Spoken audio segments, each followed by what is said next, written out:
Big news if you're planning to travel to Portugal or Europe soon. Starting October 12, 2025, Portugal will roll out the EES, entry-exit system, at its borders.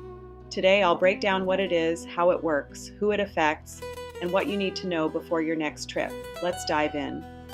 EES stands for Entry-Exit System, a new EU-wide digital border control system. It replaces the old system of passport stamps with an electronic database. For non-EU travelers, it records biometric data like facial images and fingerprints, along with your name, date of birth, passport info, and the time and place you enter or exit the Schengen area. What is the goal? Faster processing in the long run, stronger border security, and better tracking of overstays. So, no more passport stamps every time you enter. Instead, everything goes digital. Portugal will implement EES on October 12, 2025. The rollout will happen gradually over 6 months, finishing around April 2026. At first, only select border points, like certain airports or land crossings, will use EES. Then it will expand everywhere. In the beginning, you might not notice it at every crossing, but by spring 2026, it will be the standard across Portugal's borders.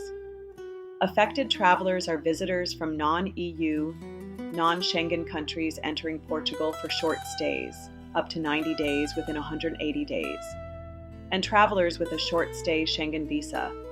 Exempt travelers, EU citizens, Schengen residents, Swiss and EFTA nationals. Children under 12 don't need to provide fingerprints, though they may still have a photo taken. And anyone holding long-term residency permits in the EU are also exempt. So if you already live in Portugal with residency or you're an EU citizen, you don't need to worry. But for tourists and short-term visitors, EES applies to you. First entry, you'll present your passport, have your face photo taken, and provide fingerprints. This creates your EES entry record. Exit.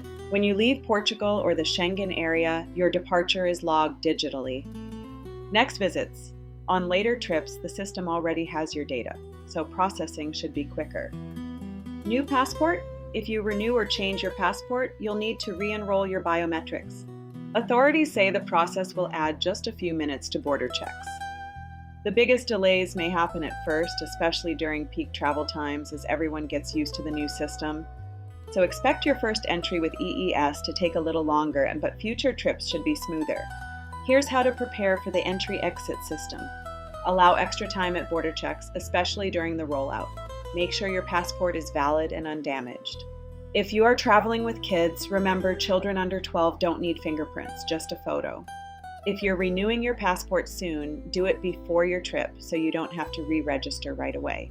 Keep your return ticket, accommodation, and financial proof handy. Officers may still ask for them. Check official announcements from Portuguese authorities and your airline for updates.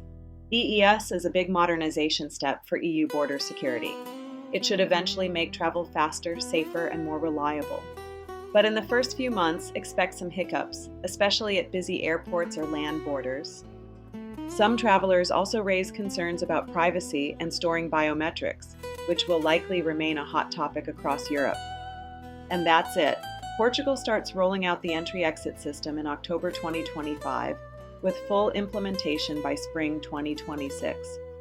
Do you think the entry-exit system will make travel easier or just more complicated? Post your thoughts in the comments.